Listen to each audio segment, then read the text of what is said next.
Good evening, Rush Nation. Welcome to the 5 Yard Rush NFL podcast. I am your host, Ira Breather, the Joel Hewitt, and today I am with a couple of people that you might recognize. I'm here with the other one, Alex Can't See the Woods for the Trees, Woods, and the off-season champion, Pete, the Pete Melia. We're in the off-season, so this is your time to shine here, Pete. As Bears fan, this is like prime Bears territory, is it not? It is, but it feels weird this season. We're not picking early enough to know that we're getting a definite guarantee. My steak is too juicy. My lobster is too buttery. Well, the Bears are still good in the off-season, so I can still be the champ. Yeah, thoughts and prayers, mate. Thoughts and prayers. I hope that it all works out for you in the end. You will be in my thoughts as I pray this evening. I promise you that. Alex, how you doing, buddy? I'm good. Yeah, the draft was longer than I remember every year. I swear it gets longer, even though each pick was shorter. I feel like it may still be going on and that we're not aware. I genuinely thought it was Monday today because the draft went on for that long. That it definitely did that. Apart from obviously, you said it was short. That 8 minutes in round one. Oh boy, did that shoot through? Yeah, there were like 3 picks stacked up, waiting to come out, and Roger Goodell's there. Rich Eisen's shouting at the cover band, being like, "You've got to finish singing Sweet Caroline." You've got to let the people do the ba ba ba. If you don't, you've got 320,000 people mad at you. And yes, that was roughly the number of people in attendance in Pittsburgh, which I assume is everybody that lives in Pittsburgh. Did they take their numbers from the White House, or was there actually 320,000 people there? No, WrestleMania. The people that count WrestleManias, they totted up all of the people as well. Because WrestleMania breaks records every single year because they include things like the people that work there and the people in the car park and so on and so forth, and families that are in backstage. But yeah, they reckon about 300. Well, they said 320,000, but 300 easy. Just to be stood all the way at the back, and you've got to feel for him. I text a couple of mates, not you two, my other friends. Can you imagine being a 49ers fan? You're there, you're in that big old crowd, everything's going off, and then they just trade out of the first round, and you just don't get to see it. You just get nothing. Everyone got to see something, and you went thinking you might, and you didn't. What would be worse, going there and not seeing your team pick at all, or going there and seeing your team have a really terrible pick that you hate, that just puts you in a bad mood? Like Bills fans with Josh Allen a few years ago. Yeah, how disastrous that was. Yeah. There are no bad picks in the first round, I'll have you know. Probably not while you're there, at least. Everyone convinces one another. You'll be stood next to fans from other teams. They'll be like, no, it's fine. You needed a punter. Oh, gosh. Tell Sean McVay that. I was about to say, can you, do you want to be Leslie new PR guy? Because that is some pretty optimistic stuff right there, Joel. I mean, for the experience, there's nothing that there are no bad picks because you've got to be there. You got to see him. They got to hold the jersey, do their special handshake with the goods. Which, by the way, I want to know. Does he just spend the day with them, being like, right, I'm booked in to see such and such? Do you have a special handshake? Are we doing a hug? And then does it say on the card? What? How does he know and keep all of these handshakes going? He just has a DAP XL. Absolutely. Yeah. Just before he walks out, okay, and that one, and E17. Right, got it. Yeah. Love it. Yeah. I did see one clip of one chap teaching him a celebration, but I think it was post-draft. So it was so I don't know. I will find out for the next time around. Pete, how are you? Did you enjoy yourself over the weekend? Yeah, I did. The weather was good, which is for the first time all year. Bonza. So weather was good. It did feel longer the first night of the draft, but I think that's just because A, it's really late, and B, I'm getting on a bit. So I think it feels longer because I'm older and I'm just worried about my sleep. But it was nice on Sunday just to be able to, on Saturday, sorry, just to be able to stick it on in the background and just enjoy your day and basically have the draft on all day. Interspersed with watching York Rochdale and the drama that. Like even I was like on the edge of my seat for that one. I'm enjoying seeing a lot of crying Rochdale fans like, we're going to be promoted. And then Nope. I mean, that's a nope. I mean the 2-up rule in the first place is absolutely dumb. In National League, it's not the first time that two teams have finished with over 100 points and one of them hasn't got promoted. You're thinking Wrexham Notts County a couple of years ago. So it's there, but it will never change because the EFL will not promote other teams getting relegated in that. It just will never change. So we're stuck with that. But the thing is we're having, in the National League especially, a top-heavy kind of thing. Sorry, I'm going really deep football thing already. Sorry, apologies. Like a top-heavy kind of thing because below York and Rochdale, even with them on like 100 and 102 or whatever you want to call it, you've got your likes of Scunthorpe, you've got your likes of the other teams that are on 90 don't mess to with 80. the Irons, mate. That's like, the hometown, man. They're all on like 80 to 90 points. And then you've got the bottom of the National League that are absolutely garbage and are never, ever going to beat these. So the top of that league is so top-heavy, but only 2 of them are going out, and it probably will be Rochdale. So, like, what's happening are the teams that get relegated from League 2, they're automatically going back up as well because they're also in that top-heavy kind of cycle that you're never going to break. And it's ludicrous. You need the third Good to for be able trophy to cabinets, though. Sorry. Sorry. Apologies. I could do that for another 20 No. minutes. Big sports weekend. Obviously, Sunday, real big race went on. I ran the Briggs Sprint Triathlon and did it in an hour and 35 minutes, which was pretty respectable for me. And then a couple of people ran a sub 2. Somebody ran a sub 2 marathon and didn't win. Yeah. In his first ever marathon. The first time he's ever run a marathon, and he ran it in under 2 hours. It's disgusting. Completed it, mate. That's it. Yeah. That's took just 2 hours to go. Yes, sir. News from the underground. News. We could talk about all sorts of sports from the weekend. Like, how was the swim, Joel? Did your legs like transition into the run okay? You know, all these kinds of good things. But really, we should crack on with the news from the underground. And I'm going to let Alex take the reins on this one. You two have been doing the notes for this. So, Alex, what you got for me, man? There's we'll start with the sad one from the news, and then I'll pass it over to Pete with the good ones. Donovan Smith retired. Yeah, I didn't see this. No, I missed this one completely. Donovan Smith from the Tampa Bay Buccaneers has officially retired.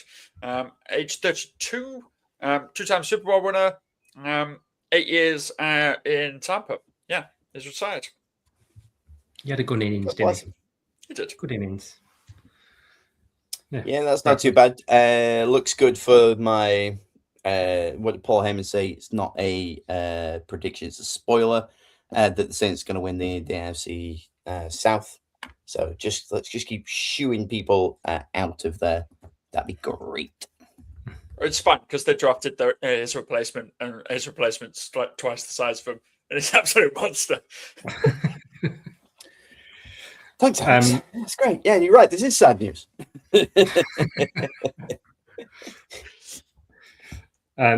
In some of the draft news, little bits that we probably won't talk about, a couple of cool players that did get drafted from we've got 2 players from the IPP, the International Player Pathway, which is really, really positive news. I think it's probably kind of comes into a wider point on this, that in this draft, there was a lot of players. The consensus board and the normal board were all out of whack all across. I think that's probably a sign of a lower quality class than some other years. So people just taking up shots. Right, this play's not great. I'm just going to take an up shot on athleticism. So you saw British tight end Seydou Traore. He's the first player to come through the NFL college program, where they kind of train up international player prospects, and then he got drafted by Miami, 180th overall, and then Ouar Bernard, which sounds like great football. name. Yeah, we talked about him the other week. He's the guy that had the highest ever vertical and longest ever broad jump for a defensive tackle. Who's just he made like DK Metcalf look puny. He's just an absolute monster. And he got taken by the Eagles in the 7th.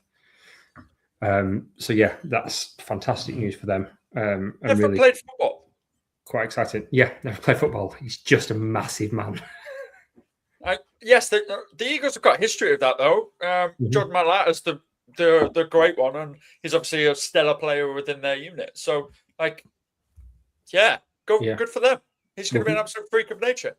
Yeah, we've had 2 IPP players drafted before now, Jordan Mailata and Travis Clayton, who's a tackle for the Bills, but I don't think he's ever actually seen a regular season game in the last couple of years since he got drafted. But then, 3rd and 4th in the same draft, which is great news. Tying into that, we talked last week about, kind of mentioned RAS, the relative athletic score, a few times. This year is the highest average RAS score of all time. Dizzy RAS score. So they take the measurements for all the players at each position. So they'll measure them on all of their combine drills, plus their height, their weight, hand size, I think factors into it as well. And they factor all that in to give them a score overall. So if you get a perfect 10, you're generally the best. We were a 12. Best. Yeah, that was a 12. Yeah, nice, sorry. Yeah, there we go. Wasn't expecting a beautiful South reference today. There you go. So yeah, no one ever is. It's like the Spanish Inquisition, mate. Alex gets it. Alex, do Beautiful South have a number ones? I have no idea who you're talking about. You don't know who Beautiful South are? Rotterdam. What's the other one? We love our love in different sizes. I love her, especially that. Get it on your show. Yeah. Sort yourself out. Educate yourself, Alex. Carry on, Pete. I'm going to. Sorry. Yeah, perfect 10. Sure, that must be a number one. Yeah. Yeah. So, and like we said, that probably ties in. The average was 8.37, and when you score, you're not scored against a benchmark. You're scored against all players ever. So if you get a 10 now, it's harder to get a 10 now than it was 10 years ago because Boomers ruined it. Players to be compared against. So the fact that it's hard recent is really inductive of how good they of how previous generation pulled the ladder up behind them. Yeah, I understand. Yeah.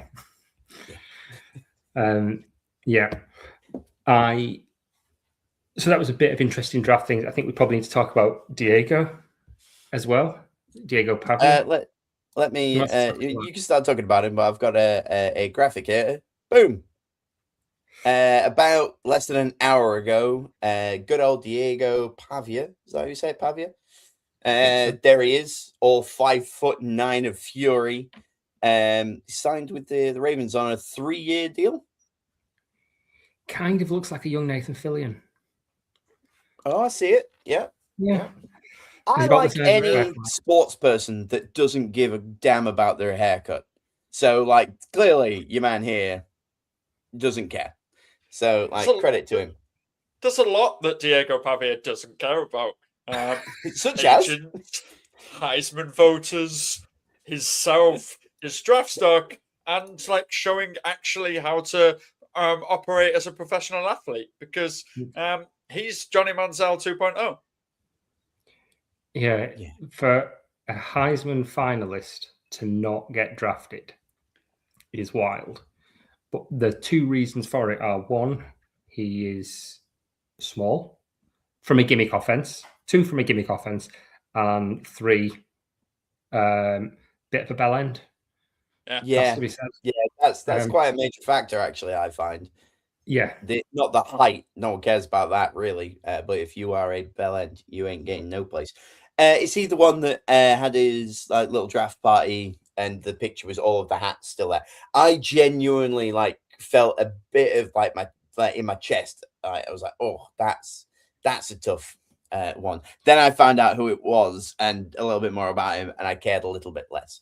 But that's not nice. Like to have everything like laid out like that and not get picked. But I wouldn't have expected him to.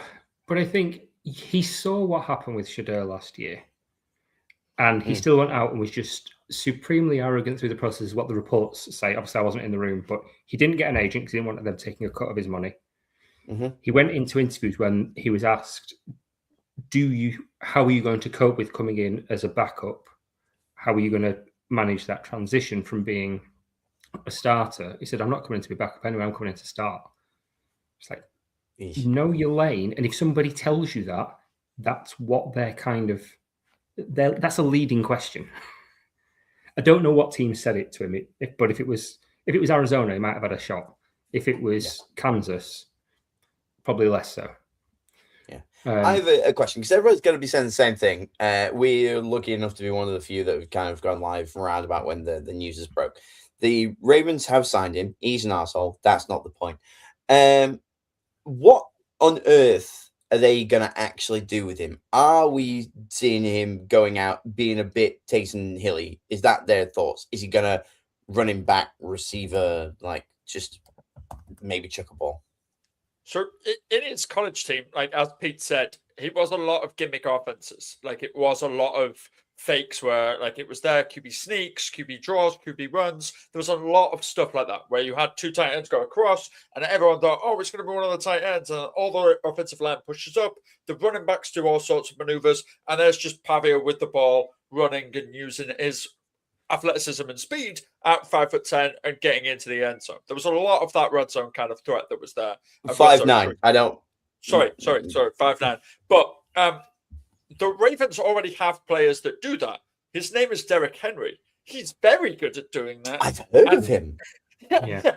And they have got other players that can do this. They've got tight ends that are amazing. They've got Lamar Jackson, who can do this as well. And he's done this at an MVP level.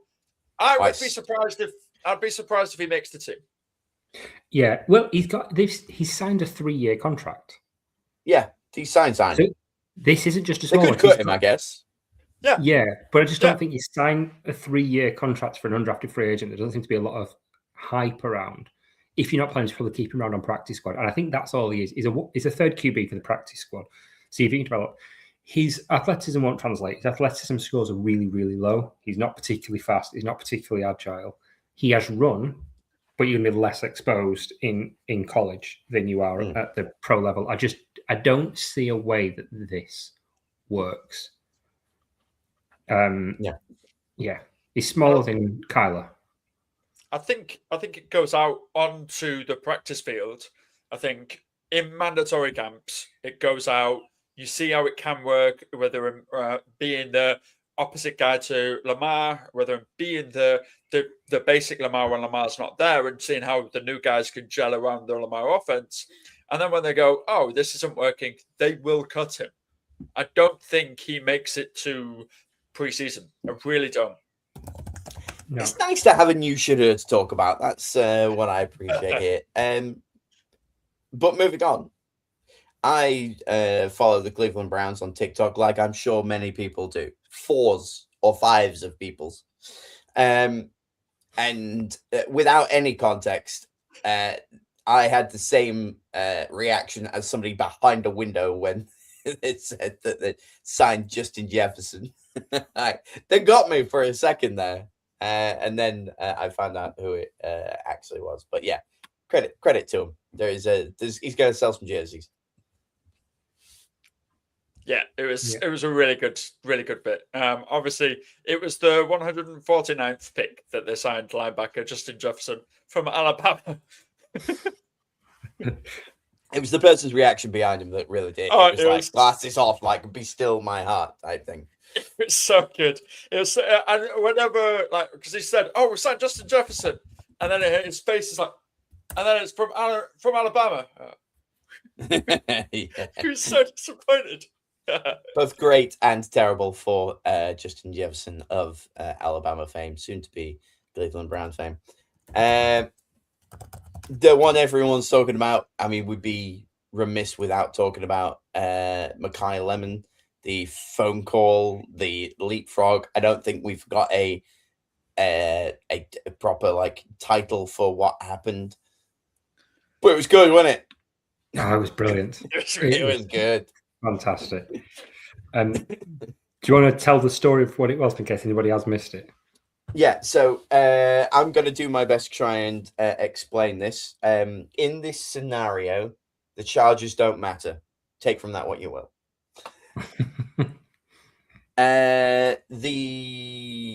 No, I've lost it already. The Steelers are on the clock. They are on the telephone. Oh, no, the Steelers not on the clock. Giants are on the clock. No, the Giants aren't on the clock. The Cowboys are on the clock, are they not? Yes. Sorry, yes.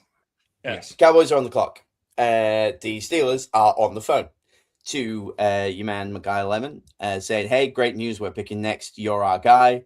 He's probably crying into his very expensive sunglasses.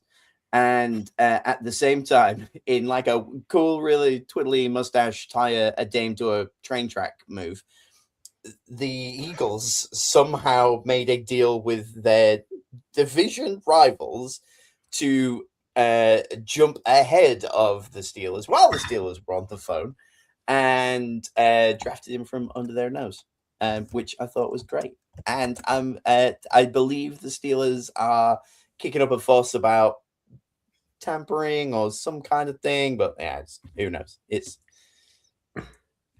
or the other way around. I think because the Eagles couldn't call him, so the Eagles are saying that the Steelers were not knowingly, but they were purposefully tying up the phone line. They couldn't get through to him. You should be able to make that call, kind of stuff. I wanted more of a surprise on his face, to be fair, when he got drafted. I wanted he'd just waiting to be like, oh yeah, I'm not going to be a Dallas Cowboy, and then his name goes like, what? But yeah, I think the fact that he was mid phone call and knew he was getting drafted, so the emotion is already there, and then his agent is telling him, no, it's the Eagles, and then he's like, hang up the phone, and he's trying to talk to the Steelers guy while this is happening. It's like, oh, what's going on? Ah! Gotta go. Just got a job offer. It's bonkers as well, and they've offered me more money. Bonkers, wasn't it? Because last time the Cowboys did a trade for the Eagles to trade up into that position, they got Devontae Smith. So if it works out just as well again, they'll be very, very happy. And it probably does kind of put the nail in the coffin on the AJ Brown Philadelphia Eagles relationship. Yeah. I mean, could you imagine if that trade doesn't go through and you've got Jalen Hurts not throwing to AJ Brown, Devontae Smith, and Makai Lemon? That is a lot of talent to waste. But it seems like it's a done deal that he's going to New England. Yeah, it's more of a done deal than Diana Rossini's playlists being sad. Oh yeah, I saw that. She shared it with somebody called Mike.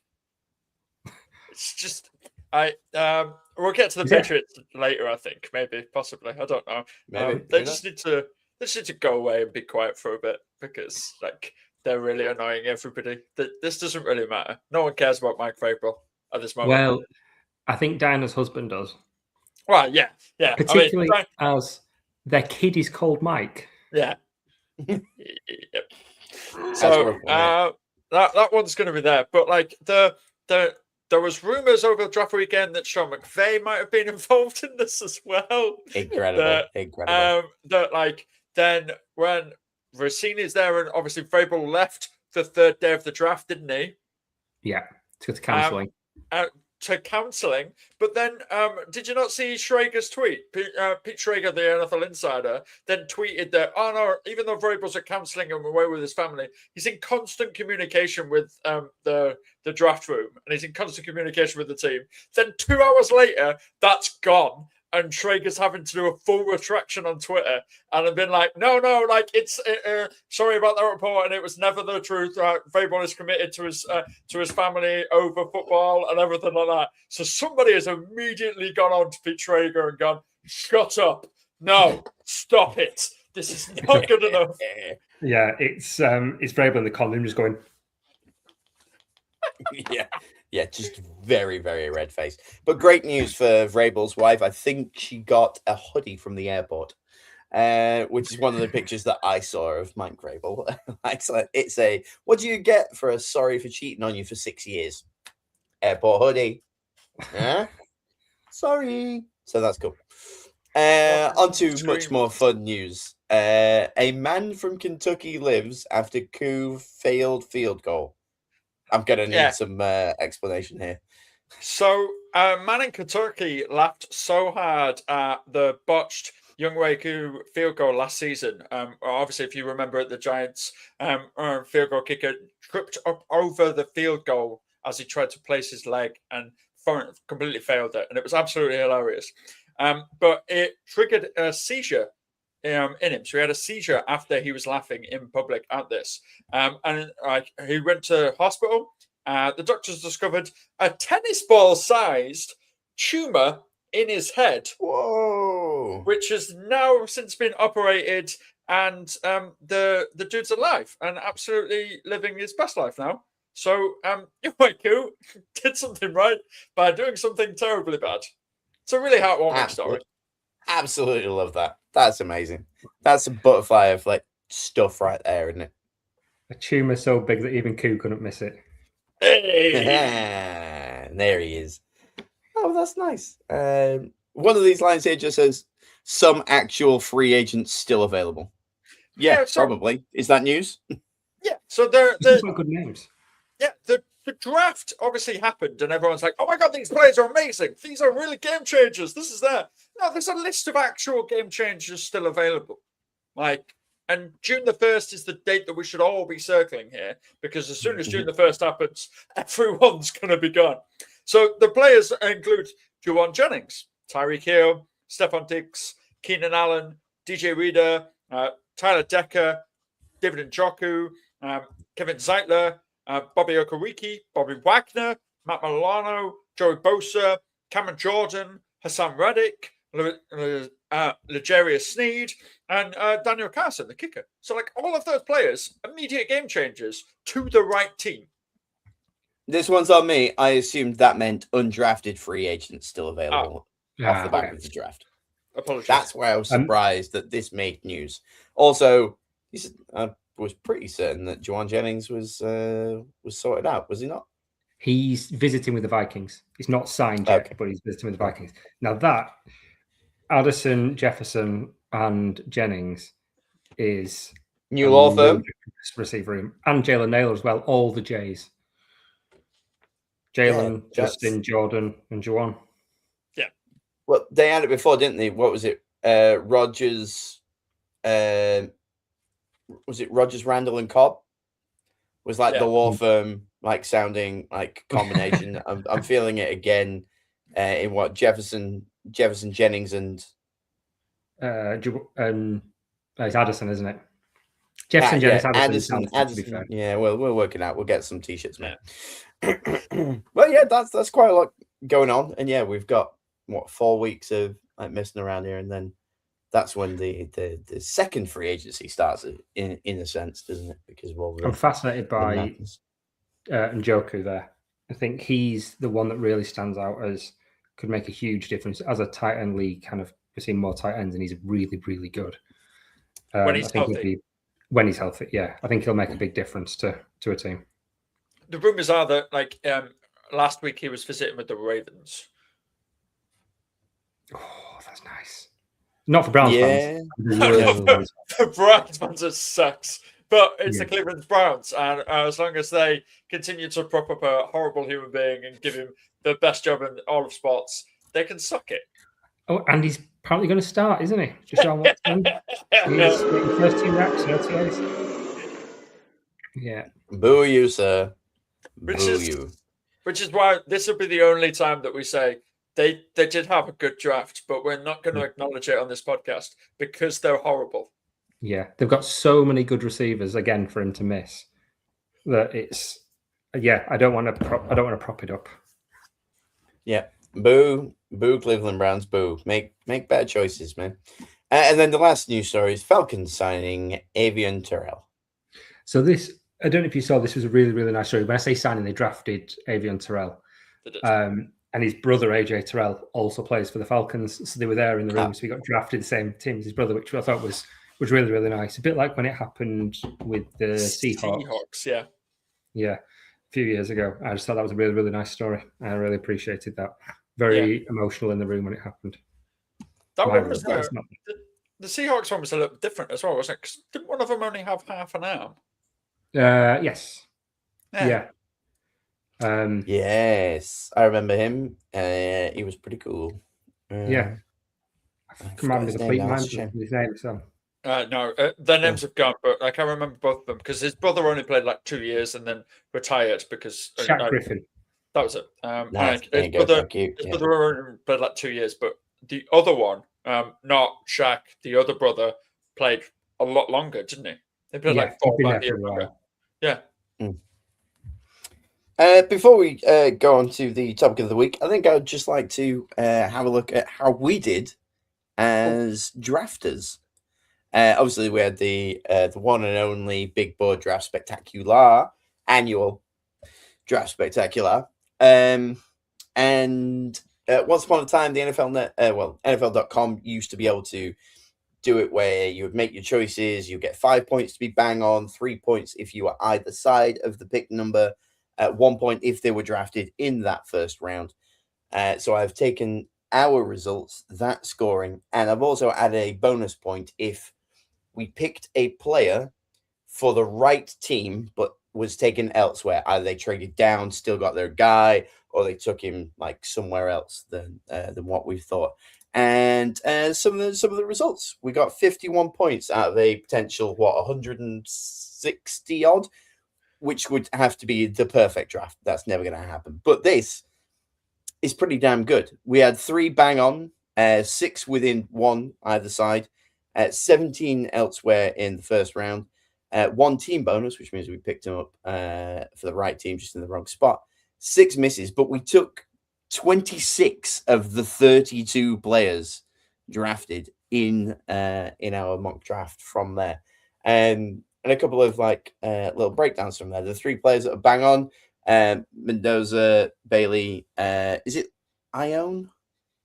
I think I did this last time as well. Ola Vega Ione? I think it's Ione, yeah. I think that's right. They were the bang-ons, and then either side, Jeremiah Love, Mansour Lane. I'm not actually going to keep pronouncing all of these names because I am rubbish. So pretty decent that we got around there. And then the Caleb Downs, we predicted him as 12th for the Cowboys. He went 11th because they moved up 1 spot. We were bang on, but for whatever reason, they went up 1 to get their dude. Clearly, whoever was on the phone was like, "We're taking Caleb Downs. We'll do it. Don't think we won't. Swap." And it's like, all right, fine. They really jurred. Some complete misses, and I would like to know what you guys think of some of these, and if we know if they've gone anywhere. Because these are our 6 that didn't make the first round. McCoy will come to shortly. I'll actually discuss him in a minute in a bit more detail because he's the obvious one, but we'll come to that in a sec. Avian Terrell, obviously, we just discussed, went to the Falcons. I think that was a draft of need for cornerback. Most of them went early second, apart from McCoy. McNeil Warren was the big surprise for me. He fell a lot further than I expected him to. And I think that was the butterfly effect of the Vikings taking Banks. Yeah. Because they didn't go safety. Everyone expected them to take Tiedemann. And when they didn't, I think, it just snowballed. A bit like Rodgers when the Niners didn't take Rodgers and he suddenly just fell all the way down to the Packers. Yeah. I think that's what happened to McNeil Warren, which did he go to the Browns? I think went to the Browns and they got a really, really good value pick and quite late in the second as well. And then the CJ Allen, TJ Parker trades didn't happen because the dude that went to the Bucks, oh my God, why am I blanking on his name? He just stormed past all the other hats, snatched up the Bucks hat, in the zone. Oh my God, why am I blanking on his name? But like him, he fell quite far down. We had him going like he went 15th, didn't he? Yeah, we had him going like Ruben Bain. Ruben Bain fell quite far down.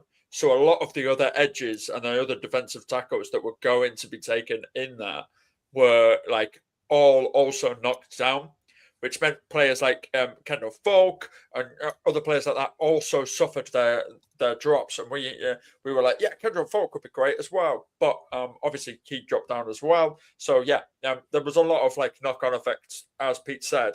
But what we had in this draft was, instead of teams going best player available, they kind of went for need because of what Pete's already discussed as well, is because it isn't such a talent heavy draft. Like, we were all sitting there going, they're studs, they're absolutely athletically amazing.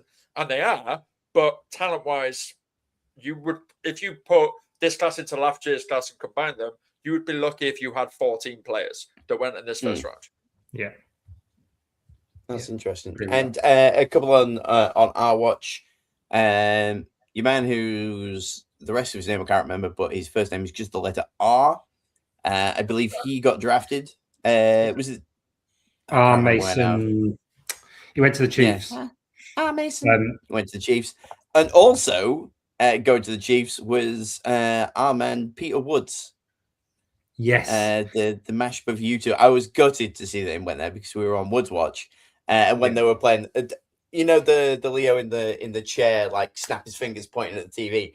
When Woods got drafted, I was like, that's our boy. And then it was like, well, I guess we're going to have to keep an eye on a Chief. And now two Chiefs, because we've got... Yeah. So I found out the reason our Mason Thomas his first name is just the letter R is because his mum really, really wanted to call him Mason. But she found out that her husband's family have a long history of names beginning with the letter R. So instead of changing his name to like Rayson, she just put the letter R in front of it. Like, we'll call him Mason. So they'll call him Mason, probably. Yeah. Go by his middle name, but the R is there symbolically. Yeah, for tradition. Incredible. Yeah. Incredible. I have the same thing in my family. Like, all the men in my family have the same initials of ACW. Really? Yeah. So like me, my brother, and his nephew, my nephew, his son, all have ACW. My dad did, and so did my grandfather. So does your Auntie Christine?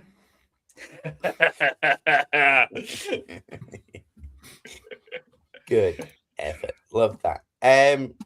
On to the topic of the show, and I've lost the thing. There it is.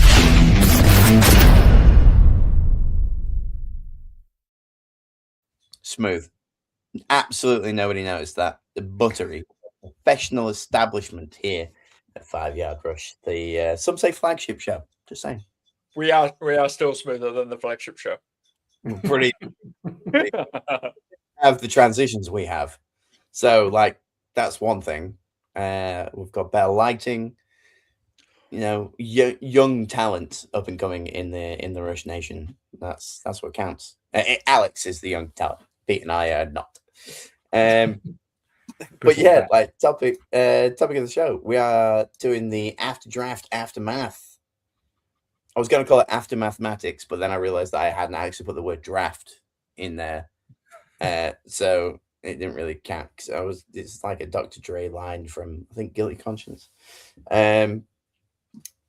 So yeah, we're talking a few things. Pete, you decide on the topic of this one. We've picked a couple of teams, one we like, one that we didn't particularly like, and then our own home team picks as well. Who would like to start us off? We're going to go, do you like, I don't know, we'll go likes and dislikes, and then we'll all do our own teams at the end to let people hear us gush about our own teams afterwards, because they probably want to hear about the other ones more importantly, I reckon.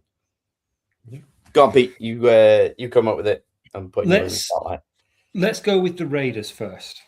I want to caveat this.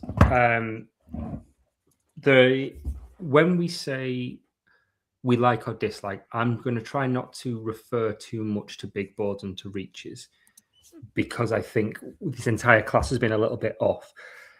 I've seen a lot of praise for the Raiders draft class, and I didn't like it. I didn't have this in the dislike column.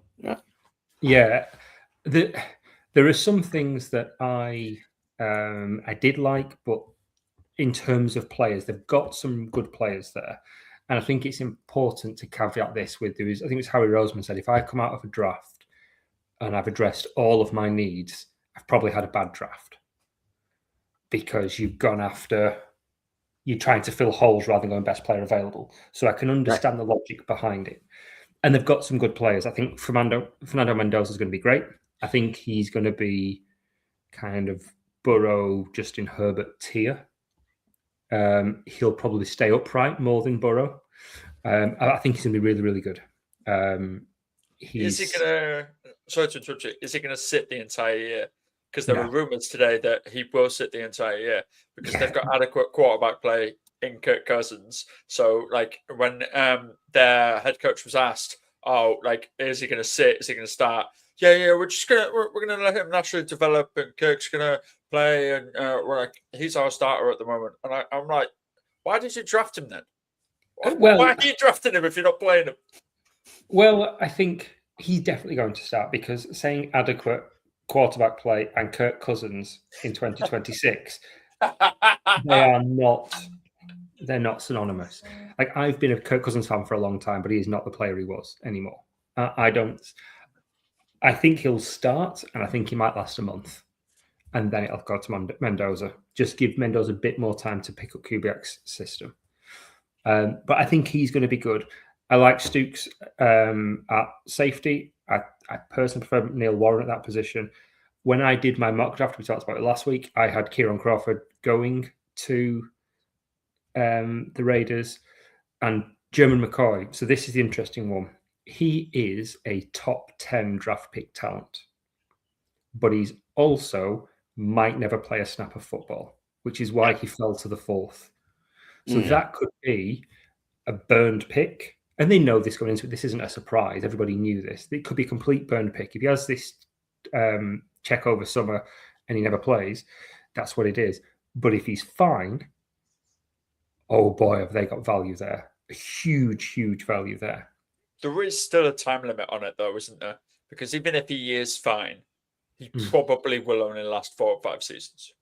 Yeah, but if you get an elite rookie contract out of a 4th-round pick, you're happy as Larry. You really are. So, for those at home that don't follow everything that happens to every college player, what is the downside of McCoy? What's up with him? He's got a knee injury. He's had one surgery, and then I'm trying to remember the exact story on this. He's had one surgery, and I think he's going for surgery again. But he was genuinely considered the best cornerback in this class. And given that we had a cornerback go 6th is a massive issue. So he had a cartilage defect in his knee. He's had a surgically repaired ACL as well. And doctors are worried that he's going to need to have another surgery to replace a bone plug that was used to repair that cartilage defect in his knee. Yeah. I saw a really gross video of a doctor explaining this weird thing where they pull bits of kneecap out and put it not kneecap, but bone elsewhere, and like move some stuff around. Yeah. If he has to have that surgery, he's done for the year. Yeah. It's a similar injury to what Dejan Kulusevski has had for Tottenham Hotspur in UK football, and he has not played football for 2.5 years. And Christian Eriksen, who literally died on the pitch, his heart stopped, and he died, has played 2 seasons of football and retired since. So excellent pronunciation from you there, Alex, by the way. Like, gotta give you a little tip of the hat for that one. That was good. Thanks. So yeah, you can see things there. And I think Washington, it's annoying for fantasy football because I think Washington was a really good running back. The fact that he's going to just be there to be the 1B to Gentry is a shame. I think it's a waste of a really good pick for fantasy football drafts that are going to be thin on the ground for dynasty drafts this year. Yeah. My issue with this class is that the Raiders had enormous needs. You've got a rookie quarterback that you want to put in the best position. They've invested a lot in the line, which I like, in their O-line, but he has the worst wide receiver room in football. And the fact that they've only done it with a very poor wide receiver in Malik Benson, whose only redeeming ability is that he can run in a straight line fast. He can't cut, he can't catch. He is a track runner. That's it. So I just don't see the fit there as helping him when it's Jack Beck and what's his face? Tyler Lockett, who's like 47 at this point in his career. You needed to get weapons, and they had the draft position, the draft capital to get weapons in a class that had really nothing but wide receivers and defensive line. And they didn't, they were their two biggest needs. They had the capital and they didn't get wide receiver or defensive line, defensive tackle help, which is what they needed. They got Kieran Crawford at defensive end. He's rotational. I just think they should have made a move to get Mendoza a true alpha receiver, because they've got Brock Bowers, fine. They're going to have a strong running game and they're going to lean on the run. I get it. But he needed something because it's just going to stymie his development. Now, maybe they go and get Keenan Allen. That's an obvious fit in free agency. I could see that. They've got the capital as well. It's what Poles did a couple of seasons ago. And he'll be solid. I think that's definitely what every GM should do, is copy what Poles does. Well, makes note more. Keenan Allen, even at this point, is better. Yeah, so no, I get what you mean. Sorry, the jab was there. It was so perfect. But no, don't apologize. You were on the money there, Alex. Well done. Thanks. A second tip of that to you. There is also, like, you've also got Juwan Jennings. There's Deebo Samuel, the ostracized San Francisco 49er. There are a couple of other weapons, and even if they made a play for Njoku and went a 2 tight end set, that would be tasty. Well, they've got Michael Mayer, who they drafted to be the second, like 2 years ago, 3 years ago. It was him that year, and then the next year that Bowers, didn't they? So, but yeah, Brandon Ayuk might be someone who's psychologically sound as Brandon Ayuk in Las Vegas. Seems like it's definitely going to work out. Love that. He's definitely not going to gamble. No. Feel like he already has. So yeah, I'm not one that says you should reach for need, but I don't think they needed to, and I think they just missed on addressing key needs there, and that's why I don't like it. That's unfortunate. I would also argue that they were so talent poor, they have improved massively. Yeah. Not in positions of need, as you've said, but in terms of guys that can play football, they've addressed it completely, and now probably will not be picking in the top 10. I'm going to step in next, and I'm going to go with one that I actually liked. And to surprise nobody, I enjoyed the New York Football Giants and what they did to build off of the legacy of Cam Scatterboo and the other people that also play football there. Correct me if I'm wrong, but they absolutely crushed the first round. Like, what was it? The 5th and 10th pick, and they ended up with Reese and I'm going to go Maui Goa. Yeah. Thank you. Love both of them, based just off of like watching a little highlight back, just listening to you two talk. And just seeing that arguably the two best in their positions, or at least like right up there for the draft. I think they've addressed a lot of need from that. I was really pleased that they didn't end up with another running back, which maybe we'll talk about in a little bit. Because then that gives them exactly what they need. I don't have like a lot to say on these, but what I did really like is, I've not written his name down, so I'm going to have to spot him in here. Colton Hood. He was also the guy that was teaching the celebration to the Goods, Roger Goodell. I love cornerbacks, probably my favorite position. I think that has addressed a massive gap for them, and I'm a little bit jealous, which maybe we'll talk about a little bit later with the New Orleans Saints. So yeah, those were the highlights for me. I don't know enough about the rest of their draft. We're kind of getting into later round like dart throws for a bunch of these, but also like look at that graphic. Boom, the Pepsi generation. Look at that, it's cool, isn't it?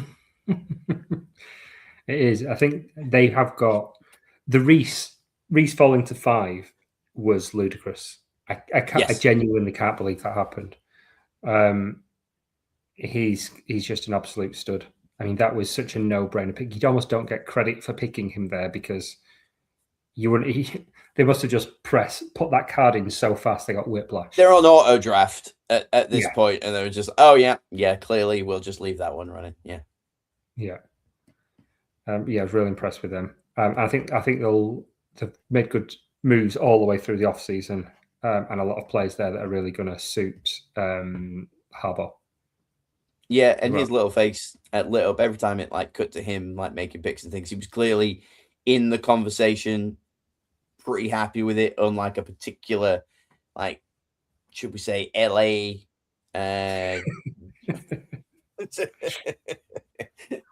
which maybe comes up or maybe doesn't. I don't know. Has anyone got the Rams? No. So Sean McVay, just he was the opposite of what Harbaugh was. Oh wait, no, somebody does have the Rams in their thing. There we go. Spoilers. The Malachi Fields one is a really, really good pick as well. Like Malachi Fields is a definite game changer and a nice little weapon, and a definite RB wide receiver 2 behind Malik Neighbors. Did you by any chance see Malik Neighbors or any clips of Malik Neighbors on draft night? No. He was. No, I knew he was like live on a podcast or something, wasn't he? Yeah, he was on a live podcast, and there were like other defensive players there with him and other like NFL people, and he said, "Yeah, why would you take spoiler for the Titans pick, who obviously picked number 4, and they took I'm blanking on him now, and I've got him written down. Oh my god, Canal Tate, and they took Canal Tate, and he was like actively relieved that the Giants did not take Canal Tate because on his rookie contract over Malik Neighbors got picked, Canal Tate would be making more money than Malik Neighbors. And he was fuming. He was like, "Why would a wide receiver 2 make more money than me? What's going on here?" And it was like a definite wide receiver 1 posturing pettiness, and it was really, really funny. And yeah, he was great. More on Alvaro Reese, he is completely raw. That's what a lot of people are saying. He's a freak athlete, as we already discussed last week, and he's absolutely disgusting. But he's 20, so he doesn't know anything about the world. All he knows is how to run and hit people, which is what you want for a footballer. But that next year, whenever his birthday is, don't know when that is, and he's 21 in the city of New York, I tell you, you got to watch that kid for a couple of weeks. I reckon he's getting up with some questionable tattoos. An NFL player with questionable tattoos. I'm not entirely sure. I know. It's almost like somebody got Sonic the Hedgehog tattooed on the back of their neck a couple of weeks ago for absolutely reasons. Yeah, that was just me on the New York Football Giants. Alex, who do you want to talk about, man? Can we talk about the Los Angeles Rams? They were discussed already a little bit, so let's do it. Where do we start? Should we go back to front? Because we'll spend probably 20 minutes on their first round pick. So this draft was terrible. They're only picking 5 times because the Rams don't draft. They normally trade and then they just do it there. We've now seen in this draft why they don't normally draft and they trade. Tim Keenan III from Alabama was a rotation guy in Bama anyway, and is arguably good. CJ Daniels is not a starting caliber wide receiver in the NFL. Probably will not start for the Rams. He might be a kick returner, and he might be okay. Keegan Truss, is massive. He's absolutely ginormous. He's like 6'9", and he's an absolute beast. And will be a good rotation guy for the Rams. That's one of their only hits, in my opinion. Max Clare, they use a lot of tight ends, so I understand that. They use a lot of tight ends, so it makes sense. Pete's obviously said he doesn't want to talk about reaches. I will. He is a fourth grade talent. He's not a second grade player. He is okay. He's not overly great. His catching is okay, but he is more a blocking guy, which is fine because the Rams utilize blockers more than they do catchers, which is okay. And then we go on about the newest Nepo baby in the NFL, Ty Simpson. Homer's kid. Yeah. So Ty Simpson is only in the 2026 NFL draft because Les Snead convinced his father that it would be a good idea. And who's dad? He's a coach over in Alabama, and does that. I don't know his specific name, but yeah, it was that. So my question is when is Ty Simpson, pick 13 in round 1, going to play? 2 years. Are we assuming Stafford's injured or stays healthy? Right, stays healthy. Yeah, we don't speculate on injuries here. No, of course not. Stafford stays healthy. So is he going to play this season? No. Is he? Because Stafford was the MVP last season, so I don't think he's going to just fall off a cliff and go anywhere else. We've seen it before, but I don't think it's going to happen. So then he's played 15 times in college. That's all he's played is Ty Simpson. 15 games. So then we're going, oh, hang on a minute. So you played 15 games. You're now redshirting for your first season. Okay, cool. That's great. A lot of QBs do that to develop and learn and do that, make sure that is. But then you're going to tell me that after a MVP-like season, Matt Stafford is then just going to retire so Ty Simpson can play? I don't think so. No. I think he'll have another year at least because he's got another year in his contract. So if he runs out his deal, he's got at least another 2 seasons, which means Ty Simpson has played 15 games, semi-pro or pro, in his entire career. And then he will presumably be thrown in the deep end for the Rams. Make it make sense, man. And at that point, probably wouldn't have started a game for 2 years.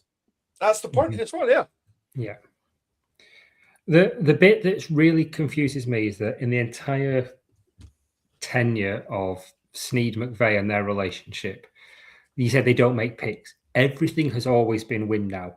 They never, ever, ever go, let's go for the future. It's let's just get young, good players to help us win now. If we don't think we can get them in the draft, we'll just trade for them. We'll just F them picks has been their kind of mantra. Yeah. They're now the bookies' favourites to win the NFC next year. And they've gone, no, I don't want to go all in now. Let's just draft Stafford's replacement for in the future. So unless Stafford has told Snead, because McVay came out afterwards and said, I wasn't miserable because of that pick. I just had some personal news and it was nothing to do with football. He kind of did a bit of an about face, didn't he? A couple of days later when he realised the optics were really bad. To me, it just seems bizarre. And there's been a lot of talk of McVay taking a break from football. So if Stafford has told Snead, I am probably only going to do one more season. I'm all in for this year, and then I'm just going to go home and spend time with Kelly and just call it a day. And Snead's going, okay, we're going to do that. I would not be surprised if Stafford walks away and McVay walks away with him to take his break. He's been there he'll been there for a decade at that point. Yeah. Might even be a decade now. I can't remember. It was around that time. Yeah. And if he just walks away, then you've got, we've got an inexperienced QB who did look good, to be fair. He did look good on the field. He was probably the second QB in the class. I think that was the assumption all along that he'd be the QB2. Yeah. But an inexperienced QB that's not picked by your head coach, that's foisted on after not having played for 12 months. Yes, he'll have developed, and it's a kind of a Jordan Love situation.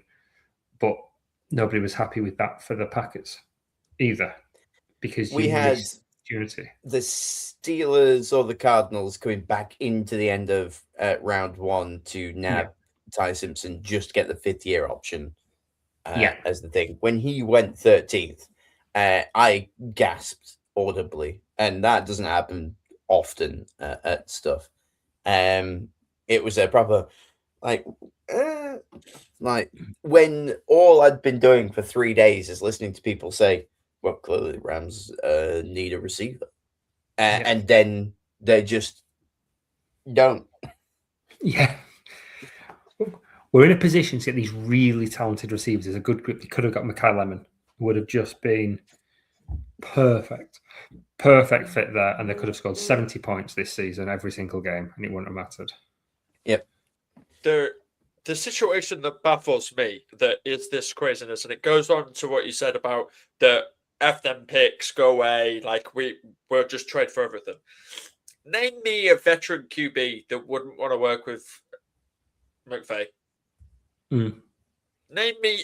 You can't name me that guy. Like, yes, he might want to take a break in a couple of years. Yes, he might want to do that. But like, Joe Burrow might get fed up of Cincinnati. Yeah. You're going to tell me the Rams wouldn't sell the farm for Joe Burrow? They would sell the farm, and Joe Burrow would probably go, "Yeah, let's go there." Like, F whatever I want. Make the deal. Make the deal. I want this. Even if Josh Allen suddenly decided he didn't want to play for Buffalo anymore, or too cold. It's too cold now. I want an LA dream. Yeah, that's great. Go on. Or Jordan Love. We just said Jordan Love. If he does it, yeah, great, amazing. Come over. And that's what McVay can do for the rest of his career. He can get veteran QBs forever because he's seen as this relaxed, chill guy that actually improves them. And his scheme is so QB friendly that he can do whatever he wants with it. And yes, probably if he took the time, he could develop Ty Simpson into this elite level minded guy, because the one thing that everybody said about Ty Simpson, which is why he was going in the later first and the early second, is top tier defenses, they figure him out. He does the same thing over and over again. He'll roll out, fire off his first or second option, and then, he might use his physicality or legs, but it's only to gain short yardage because he's not an elite level athlete. Right, okay, amazing, awesome. But he is quick to learn new systems. He's quick to get this. He's quick on the throw and quick on the reception. Great, amazing, awesome. But top-level defenses don't do it. And that's not McVay's thing. McVay's thing is, I can out-coach you and I can outthink you at every possible level. Yeah, if he turns out to be Jordan Love, who I think is a very good quarterback, if it's that exact same situation where you go, we had prime Rodgers, back-to-back MVP Rodgers, and we drafted Jordan Love at the end of the first. If you've got your QB of the future, but you miss your opportunity to get a wide receiver now with the MVP, your Super Bowl now with the MVP, it's not worth it. That continuity is not worth it because it's about the prize. End of the day, it's all about the prize. You don't want to be post-2009 New Orleans Saints where you get into the NFC Championship game, get into the division round every single game, but you never actually get back to the big day. That's not what this sport is about. You're not aiming for a podium position. Only one team can win it, and if you are already a favorite and you're in win now mode, then you should be in win now mode, and you should absolutely just take a threat there where people go, "Oh no!" Like you want people to be mad at the pick. They're like, even if it's a reach, which I mean, they already did the reach with Ty Simpson, obviously, but it really should be, how did we let them do this? Yeah, because they should have just nabbed somebody that was like, he would have been a 20th pick, but they've taken him here because they need that guy, and this isn't it.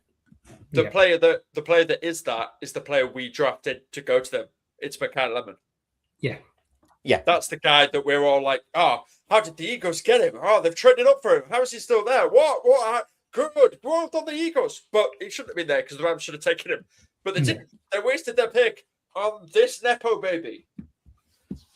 They sure did. I love Nepo baby because I have no idea who his dad is, but clearly he's some kind of big deal. to me or you. Right, we spent plenty of time on Ty Simpson. We'll complain about him throughout. Pete, talk impressiveness to me, because I thought that you were impressed with the Raiders, but I am wrong. You were impressed with. I was impressed with the Dallas Cowboys. And part of me factoring this in is making an assumption. On draft day, the news broke that George Pickens would be signing his franchise tag. Mm-hmm. Now, he hasn't signed it as of yet, but the reports are that he is. It's just an admin thing. It's not. So I'm assuming that he signs that tag, and they make their draft based on the assumption that, yes, he's signing this tag because he told them he's going to. Last year, the Cowboys' offense was explosive. Dak, Pickens, Williams, Javonte Williams, CD, they were really, really good on offense. Their defense was absolutely putrid. It was just horrible, horrible, horrible. And in this offseason, they've made trades. They've reinforced that defensive line and picked up some really good players. And then they've doubled down on that in this draft. And they've just gone, let's try and get the best defense we can, because we know our offense is good. And even if it takes us a little step back, it won't matter, because the defense will be so good that it'll be that high tide and it'll raise it all. So it'll be fine. They got arguably the best player in the draft in Caleb Downs. Like, in terms of pure pound for pound ability, he's probably the best player in the draft. He fell because of character concerns, and we joked about that, which is why he's a good fit for Dallas. Lo and behold, he's gone to Dallas. Great fit there. Malachi Lawrence, I've seen mixed reports on him. Some people absolutely love him. Some people think he's not really a first rounder. And he kind of got pushed over the edge because of his athleticism. His athletic test and his combine were fantastic. So I think that's pushed up there. I think he'll be really, really positive for them, and really, really impactful for them as well across the team. Jayshawn Barham is absolutely a monster pick, an absolute monster pick for them. And I think he will be the best player out of this class when it comes to it at the end. They're going to start him at inside linebacker, but by the end of the season, he's going to be all over the field, just absolutely wrecking offenses. They won't know what to do with him. I think he's just going to be a revelation for that team. And to get him in the third is a steal. And then you've got Drew Shelton. Now, tackle for Cowboys. Historically, they've drafted tackles really, really well. Guyton, their current left tackle, is the exception to that. He's not performed where he needs to be at all. They needed competition there, and they need somebody decent, because I think Guyton might be coming to the end of his contract. I think it might be his last year. So they need someone to replace left tackle. So in the fourth round, to get somebody that can take over a weakness on that offensive line, and if nothing else, provide competition and flexibility across the line is huge for them. They're the main ones. I don't worry too much about later picks. The only one that I think is really iffy for me is Overton. And I don't get, it's really confusing. His name is LT Overton, but he's a DT. You look at him, I was like, he's playing left tackle. Left tackle, yeah. Yeah. He's defensive tackle. He's not athletic at all. His athletic scoring is appalling, and his productivity at college is really, really bad. So I don't know. He's very aggressive, and they might just like his attitude. But if the athleticism and the production aren't there, I don't know what they're seeing. They're seeing that he's from Alabama. Probably. Yeah. But he's the sixth player off the board. I think if you've got 4 or 5 misses, I think Devin Moore, they probably should have gone for Malik Muhammad, but Moore is really, really good. I just think they've addressed that defense top to bottom this offseason, and I think it'll be a completely different unit. They've got a new DC, and obviously because Eberflus left and went to Pittsburgh, I think, which will help and they've got new players, and they've got rid of some of the role pick ones from last year. So I'm excited to see Dallas this season. This is the draft the Bengals should have had after their season where their defense was absolutely terrible. Yeah. But they didn't. They doubled down on offense instead and paid all their offense. To every season. Yeah. Yeah. So I'm excited to see them next year. I think they're going to go from being a fun bad team to being a fun, really good team. And I would not be surprised if they win the NFC East. And that's a tough division to win with a healthy Jaden Daniels in there as well.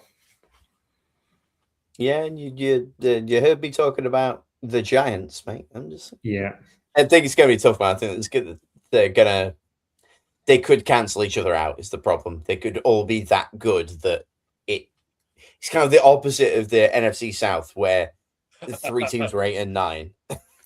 You could end up with 3 teams that are got 14 wins each and still only one of them makes it, that kind of craziness. Yeah, decent. I'm going to move on to a bit of a dislike and surprising nobody, apparently, because I dunk on the Cardinals a lot. I would like to preface by saying I like the Arizona Cardinals. I like the mayhem that they bring. And Larry Fitzgerald is my favorite wide receiver of all time, possibly player of all time, but we'll save that for a week where there is no news going on. I think I don't care how good Jeremiah Love is, all right? The Cardinals did not need a running back. What they needed was to trade the hell out of there and let somebody else take Jeremiah Love and then be able to do more with it. I've only got a few notes on the Cardinals because I don't want to dunk on them too hard.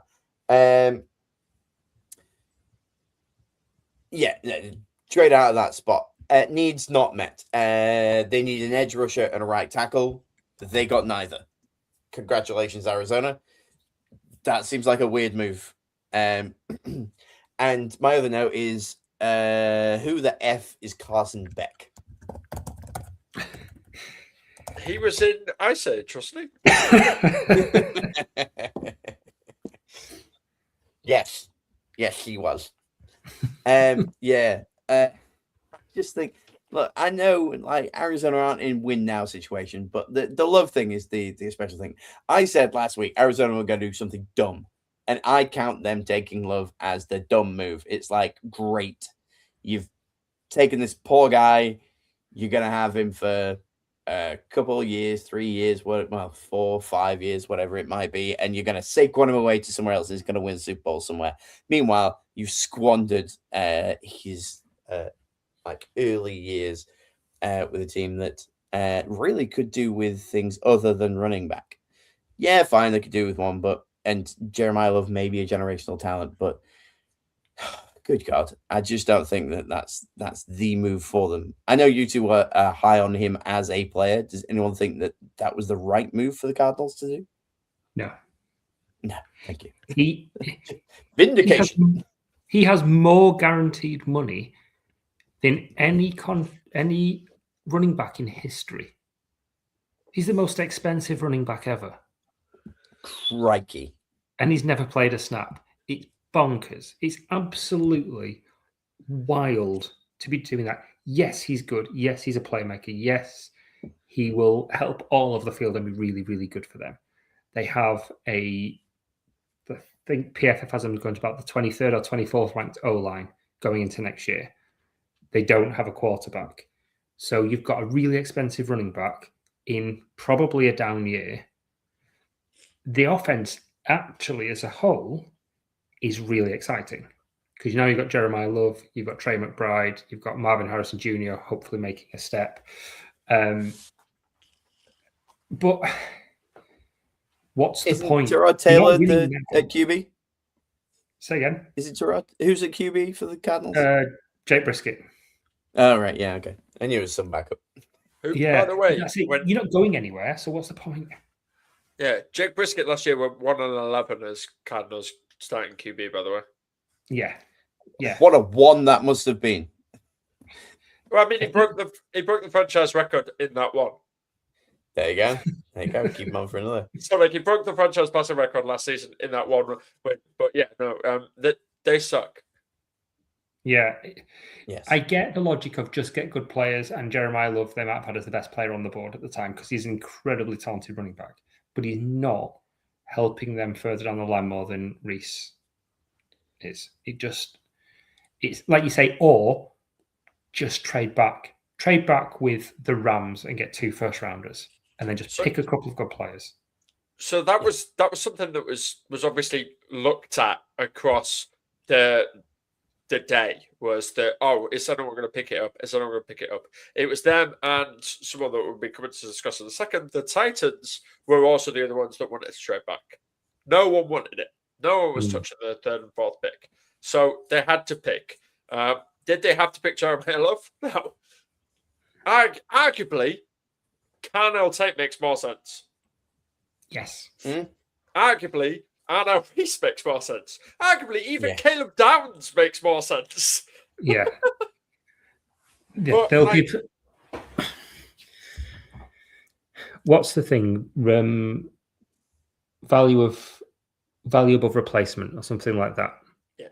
Is the replacement level running back that you could get at the contract you could get them for. You could pay top whack for a running back and still pay less than you're paying Jeremiah Love to bring them in next year to help a quarterback and have 2 elite wide receivers, assuming Marvin Harrison is what he was originally built to be pre-draft. But didn't they already do that this summer? Oh, yes, they did. His name's James Conner and Tyler Algier. Yeah. It's bizarre to me. I don't mind the Carson Beck pick. I really, really don't. He will start this year. I'm confident of that. Yeah, but they'll get smushed. That's the problem. Like it's the classic like Browns template. Bring a guy in, or the Jets. Bring a guy in. You're not going to start him straight away. You're not doing very well. Fine, send the kid out there. He gets battered a bunch because you haven't done anything to protect anybody anyway. Carson Beck was a bust. Oh, well, it doesn't matter. We didn't spend much on him. He's into obscurity. See Josh Rosen. Yeah. Now, if he comes in and has a Tyler Shough type season, then this becomes interesting for them. Don't tempt me with a good time, Pete. But do you know what I mean? If he comes in and has that Tyler Shough style season, and the Saints have a worse line than the Cardinals, then I think you can see something a bit more exciting from them, because then next year they're probably still not going to win, but he can look good in them not winning, and they'll have lots of good draft capital next year to try and get some exciting pieces. But they still need a lot. They still need a lot. Yeah, it's money down the drain here. Bad team staying bad. Yeah, I was burned by Genty last year. I just did the same for Jeremiah Love. Yeah, he'll go real high in dynasty drafts, and people will hope that he does do something. Because look, Connor wasn't a slouch when he was like running for him, so fantasy football wise, probably still decent, because points got to come from somewhere, haven't they? Somebody's got to run the ball. So he'll still be good for fantasy, but save that for the flagship show. Where are you drafting him? Be serious. Where are you drafting Jeremiah Love right now? In Dynasty fantasy. Or pre-draft? Right, let's do both. Dynasty is 101. Yeah, 101. Because I don't want anyone else to have him, Alex. That's the only reason. Yeah. Okay. Yeah. Dynasty still 101. Redraft. There's normally a rookie that finishes as an RB1. There's a rookie RB that finishes RB1 every single year. It's pretty much guaranteed. It's never the one you think. No. It'll be Washington, something like that. Yeah. I think I wouldn't take him above the 4th. Because of the team. He'll go in ours in the 1st, but I would probably leave him till back of the 2nd, I think. I just think they're not going to be in positive game scripts. They're going to be passing a lot. And I think that's going to really impact his ceiling. Yeah, quite possible. Alex, who do you? Are we on likes or dislikes with you? I don't know which way is up. We're on likes. What did you like, Alex? I liked the Tennessee Titans. Everything apart from this graphic that they did in the draft was good. Horrible graphic. We were talking about it before. Who the hell designed this? Who are these people? It's really bad. It's really not good.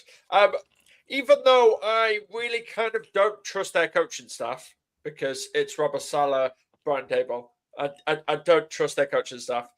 They did what they needed to do to not only support Cam Ward, but enhance his experience in year 2.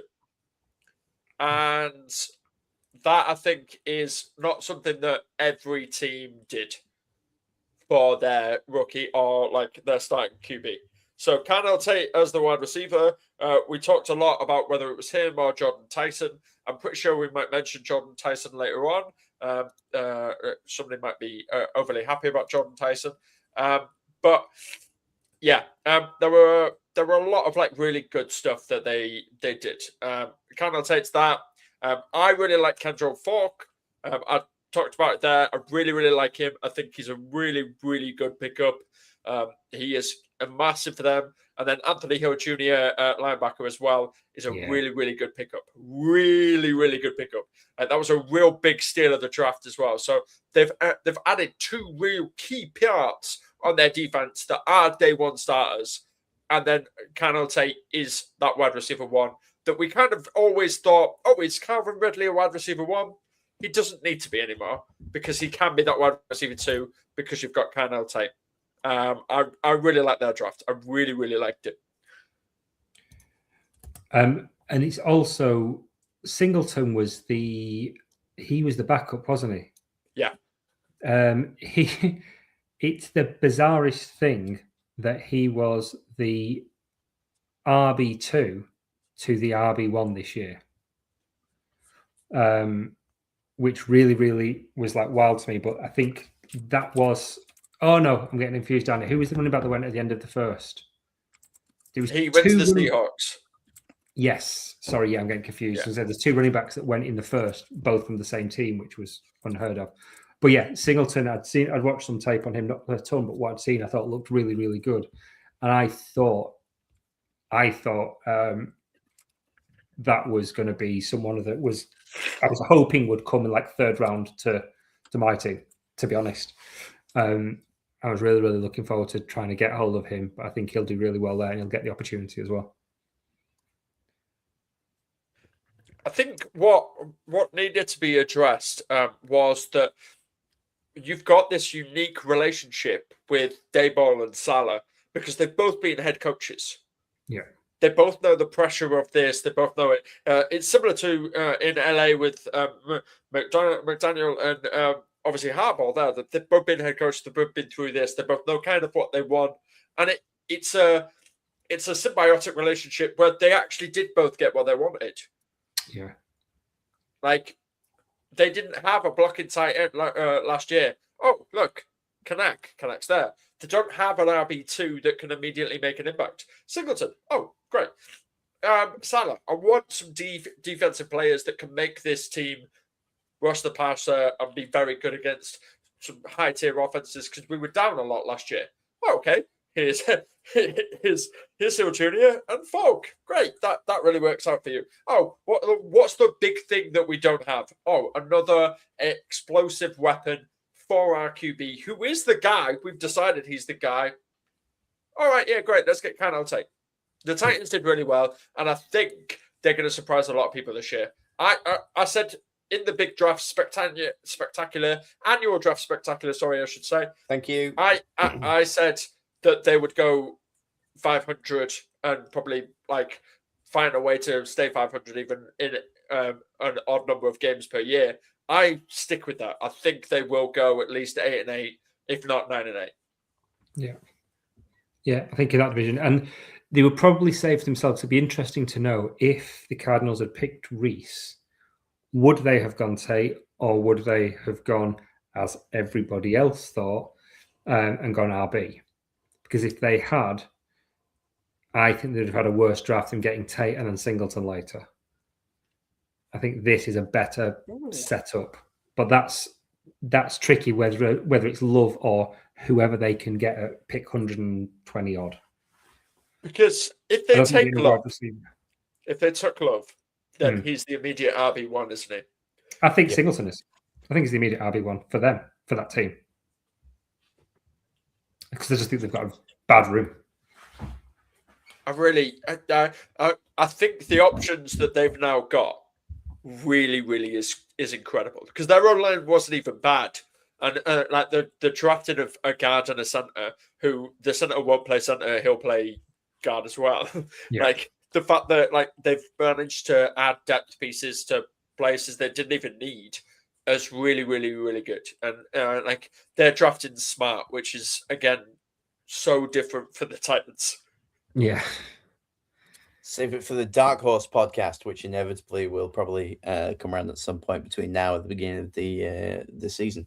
Any more on the Titans, or should we move on to Pete waxing lyrical about his favorite team? Let's move on. Let's talk about the best team in football. Let me just find the graphic for the best team in football. There we go. Oh, swerve. Okay, there you go. Alex, take 5. Pete, the floor is yours. I was full tilt mode after day 2. I was really struggling with the lack of taking defensive end. And I'd said to you, I was ecstatic getting Tiedemann at pick 25. It was the biggest need for the team. They had Kobe Bryant, who they signed from the Seahawks, but they'd lost CJ, they'd lost Brisker, they'd lost Bayer. They needed another safety. And they've just got the best safety that they could have done. Downs was never falling to them. So to get that will be superb. It's really fast. It'll be really exciting for them. Loved that.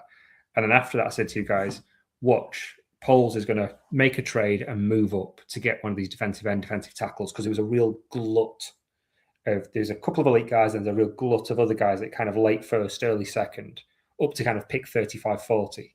I thought that's the biggest need, he's going to move up and get them. And he didn't. Apparently he tried to move up and the cost was too high, so he stayed pat.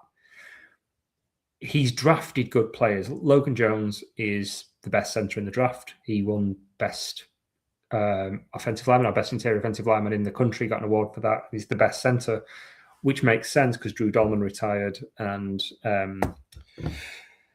Garrett Bradbury's just on a 1-year deal. So they need continuity at line. I like that. I like Sam Roush more than other people do. He's the third tight end, but they play a lot of 13 personnel, much like the Rams. The T3 was rubbish last year, but he's more of a blocking tight end, but also he's got elite athleticism, which is one of the things that Bears have just prioritized all off season.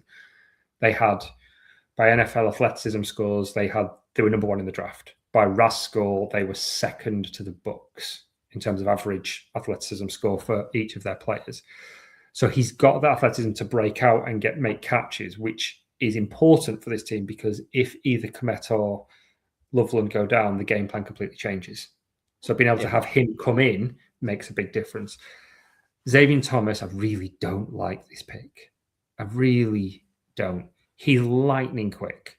4.28, 40. He's so fast. He's had a bit of an interesting story. He might turn good. He was starting to get game time at college and playing really well. Then his head coach got fired.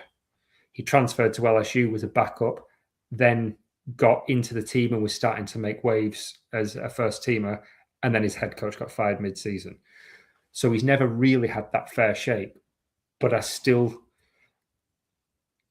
don't like that pick for a guy that's projecting to probably be a special teamer this year and then go into maybe a few novelty packages as a deep threat, as just a burner, because the Bears don't really have that.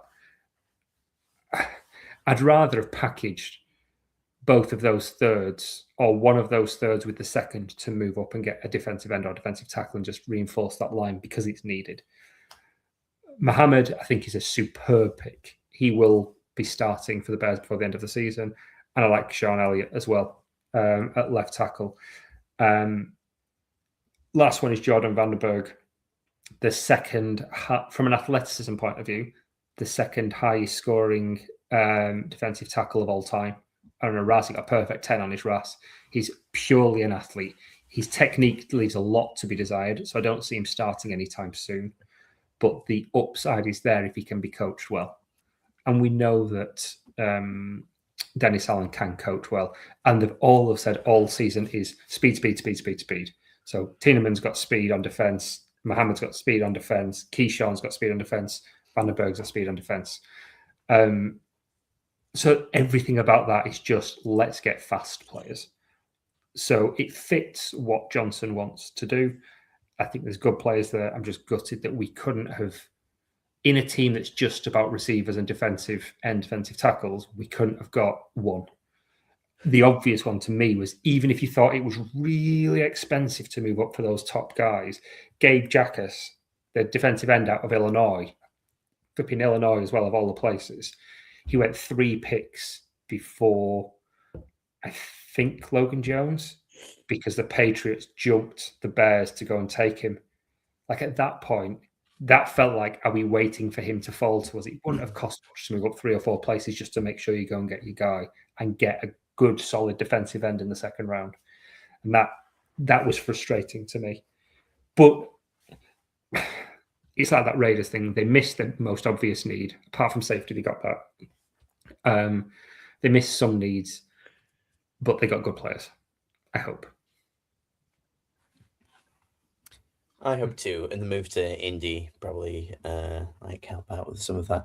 This is like a list of names that I will probably never remember because they're not exactly jumping off the page, are they? Like position wise, maybe having a corner if he starts to play out of his draft position from there. But everything else, just looking at it, is kind of a safe, not very sexy pick. Safeties, centers, tight ends when you don't necessarily need tight ends. A receiver that isn't going to do much apart from special team stuff. Pretty safe, but you've not lost a lot. You're coming off a good season. You're building from there. So again, depth and just a boring draft. Like, welcome to what other teams have had in the past. You don't always get those like first, second, third choices. If they get Jadeveon Clowney in summer, this draft has a whole different look about it. If they can so they still need that edge rush, don't they? Yeah. Get Austin Booker looked good towards the end of the season. I like Montez Sweat, but they need another body in there. And Austin Booker still needs to take a leap for that to be a Super Bowl, anything like a Super Bowl quality defense. But yeah, get Joey Bosa and hope he stays fit. Get Jadeveon Clowney, somebody like that that's got something and they can work as a rotational piece. They can't be an every down defensive end, but they can rotate in there and cause problems. Then this looks more exciting. I think both of them that you've just named can't even do that at this point. Maybe not.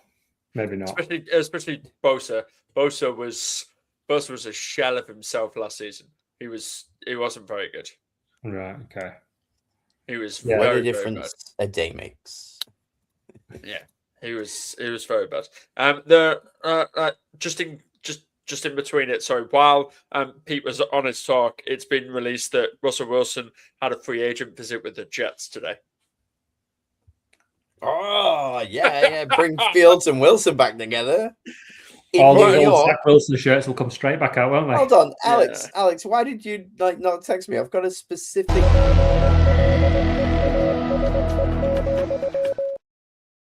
Sorry, I forgot about that. But I wanted to give Pete his moment. I didn't want the breaking news. That was my thing. It was my thought, and I was like, no, we can't interrupt Pete in his draft talk just for Russell Wilson.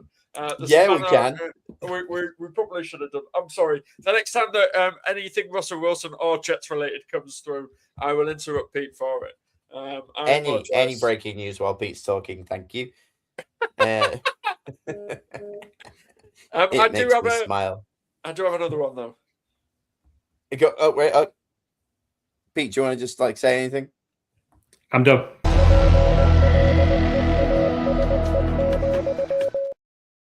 Let's try and get you in the middle of the I'm done. Alex, breaking news.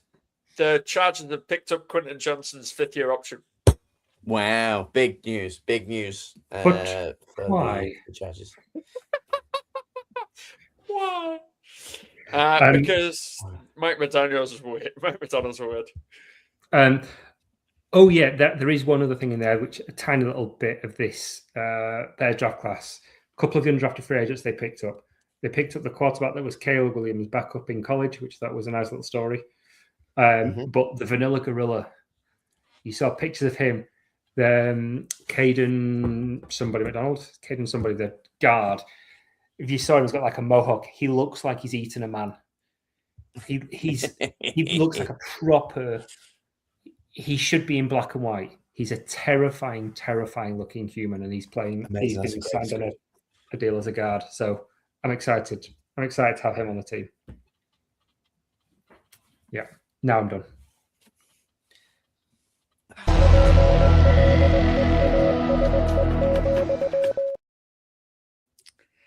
I knew it when my watch vibrated. I was like, "This is going to be Alex."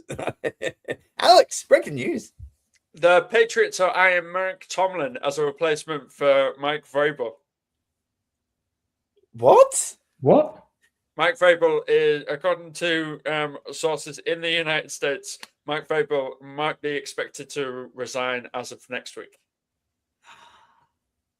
It's breaking news. Moly. Wow. Now, after doing a little bit of a deep dive, and this is where the anticlimactic thing is, because when I saw it, I was like, right, this is breaking news. And then I did a deep dive, and it came from the Daily Mail US. So I'm not entirely sure that it's 100% legit, but it is going to surface, and there's going to be a lot of pressure on the Patriots over the next couple of days. And we all have seen what happens when the Patriots get pressure. They fold like an absolute lawn chair. So it's going to be great. Now, we thought this was over. And I said earlier on in the show, the Rossini thing needs to go away. Just needs to shut up and go away. Strap him, buccos. We've got another 3 weeks of this shit. Yeah, we are going all night. That's it now. Lock in, boys. We'll talk until this gets resolved. If he goes, what happens to the AJ Brown trade? Mike Tomlin ain't going to accept that trade, is he? Well, AJ Brown's wanting that because he wants to go with his old head coach, Vrabel, isn't he? Yeah. There's that relationship there. That's why that's the obvious trade, because of that relationship with Vrabel. That's why Bayard went there as well this offseason. Wow. And we got to break it live here on the flagship show, the 5 Yard Rush NFL podcast. In anticlimactic news, I guess, I'm going to talk about the New Orleans Saints and how their draft went. More brief than Pete. I do have my own little. There we go. You got to it's on my mood board. You have to manifest. All right. This is how champions are made. Pete didn't want it enough last year, the Super Bowl. I didn't see one pinboard of a poorly photoshopped Caleb Williams holding a Lombardi trophy. Well, you know what you're going to get from me? A lot of horrible photoshops. You're going to do them. There's not going to be any AI photoshops. It's going to be you that does them. Yeah, I don't appreciate AI art. It ruins things. I am a Microsoft Paint truther.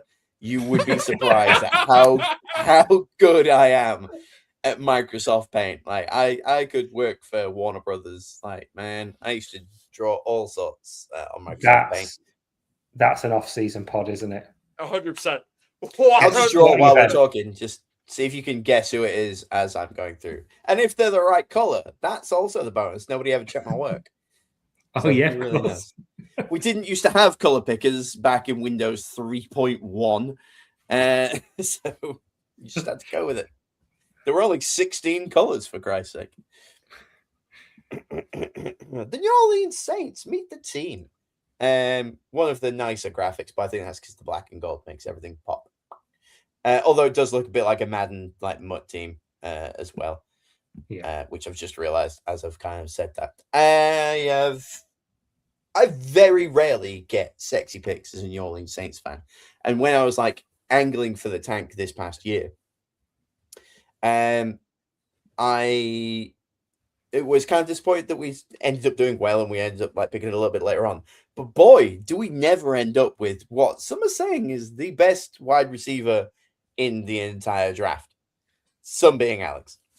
Good God. Like I think this might be the first time I've ever just kind of like leapt out my seat at a draft pick by the Saints. I mean, at the time when it was everybody like commentating was going, clearly they're going to take Jordan Tyson here. And it kind of like, I needed to mute them, I think, maybe next time, but we won't pick that high next time. So yes, this is great. You know that I'm a Shook fan. I'm a mother Shooker. We've got Olave on his 5th year. Look at his little smile. We've got Olave on his 5th year. Prove it deal, which is cool because now also Tyson can relieve some of the pressure coming off the back of him. We also picked up but don't need Oscar Delp at tight end. We've got Noah Fant and Juwan Johnson there, which I'll come to a little bit later. But we are attack. It appears to be the plan here at New Orleans. And that's the more fun. I know we've had a relatively good defense for a while, and defenses win championships. But do you know what? You still need to score points. So let's try doing some of that. While I don't actually think I saw a single Carolina Panther drafted, I assume nobody told them that it was happening. But they just didn't show up. They've told them that it's this weekend. They're going to be embarrassed. I didn't see enough from the Falcons. I didn't see enough from the Buccaneers. So, you know, I'm saying it. New Orleans Saints, NFC South champs. And other people are now starting to say it, by the way. I was on this during the 5 stages of the grief of the offseason. I'm ahead of the curve, and I was last year. Apparently, my superpower is picking NFC South champions. So, like, take from that what you will. That and being able to heal wounds slowly over time with a bit of a scab on top. I assume that that's just something I can do. Couple of the other bits in there. It's not all great. Oh, hold on. I'm gonna stick on the receiver thing. So, interesting fact. The Saints took 3 wide receivers, which is the most wide receivers they've taken in a draft since 1989. Wow. Yeah. 3 whole receivers. They haven't taken that in 30, 40 years, 45 years. Oh, gosh, that is some time, isn't it? And they also, one of them was Trey Lance's, I'm going to call him little brother, Bryce Lance. And they have him down as a, quote, developmental 6'3" wide receiver. So that could be kind of fun. There's also another dude that's a kick returner whose name I didn't write down. Is one of you men down here, but I can't actually read any of that. Mr. Brown. Yes, I can't see his first name. But yeah, he's actually quite a good kick returner. I saw a little bit on him before the show because I thought I'd do a bit of delving. So yeah, here we go. Bunch of receivers in New Orleans. Christian Miller, and I'm just quoting the owner on this, love the player and his versatility. Fine. Yeah, don't hate it. Don't know if we particularly need it because what I wanted, and I've got a little sad face here, is we need a corner. We did take Lorenzo Styles, which is Sonny Styles' brother. We've got a bit of a brother theme here in New Orleans. So we've got Trey's brother and Sonny's brother. And they've got him as they were calling him a DB in every thing I've seen people in New Orleans talk about him. Therefore, it's possible that they don't like to. It's very jazz. Like labels. Like no one really. They're all just DBs, man. Just let them. They're free range. Hey, you would want eggs from the DBs in New Orleans. They can play wherever they like. So it's possible that they flip him over, and that'd be quite nice. Going to move on to Oscar Delp, which is the pick that I didn't enjoy at all. And I didn't realize that you'd mentioned or were going to mention German McCoy, because I was trying to see who at corner we could have taken if not Delp, and McCoy was the closest, like best corner, and he didn't go until 101. And I think Delp went much sooner than that. I think there was like 20 or 25 picks before them. So that to me would have been the move, because again, picking a tight end, don't hate it, because it's more weapons, but Juwan Johnson's been perfectly fine. I like Noah Fant quite a lot as a tight end, even though he's going on in age a little bit. I can eat my words, and tight end's one of the more fun positions in my opinion. But that's where I would have taken a leap and taken a corner. I didn't realize that the Bears had done it, and you seem to talk nicely about him, so I'd have taken him as well. And then finally, it wasn't a draft pick, but it was a trade for a draft pick. Where we did get an edge rusher, which I think in last week's show I said, if we don't get a receiver, I would really like us to just have a fun edge rusher to come around and start smacking people about. We traded Tyree Wilson from the Raiders, who was the 7th pick in the first round in 2023. It was a need that we needed, and he's not been lights out, but when I checked out his highlight reel, the 2 first highlights I saw was he sacked Caleb Williams and he sacked Patrick Mahomes. So these 2 things cheered me up no end. And the Mahomes one was for a safety as well. So, bonza. Wow. How'd you sack them both? At the same time, he's just that good. Really big arm span. Really big arms, yeah, across the nation. So look, I was pleased early doors. I'd have made some different moves, but I don't know enough about it. Clearly, we're going to win the NFC South because we're actually putting some effort in here. Bring it on. All right, let's go. Let's shook things up. I'm all shook up. I will keep using shook as a descriptive word as much as I can do, in place of a certain swear word. Any more breaking news, or are we on to the final one of the day, which is Alex? And if I can find the graphic. Yes, the worst graphic of all of the ones that we've had today. The AI'd LA Chargers draft recap. Don't know if Alex is asleep or frozen. No, I'm good. I'm just checking some stuff. I'm all good. Don't you worry. Don't let us interrupt your day job, Alex. That's perfectly okay. No, it's absolute fun. Bayern Munich PSG was 5-4, and I was freaking out the fact that it was 9 goals in the Champions League semi-final first leg. Sorry, any apologies. Yeah. So how do I say this very, very nicely? I was bloody right. Do go on, Alex. When we did the annual draft spectacular, I said that the Chargers are all in for Akeem Mesidor because they really like him. Yes, he's a little bit older. Yes, he's this. Yes, he's that. Yes, he's the other. But he's a beast, and he will make a day 1 start, and he potentially could take over from Khalil Mack. That is 100% right, and they took Akeem Mesidor. And honestly, I forgot it was 3:30 in the morning when Akeem Mesidor was taken because I started doing laps around my living room. I was like,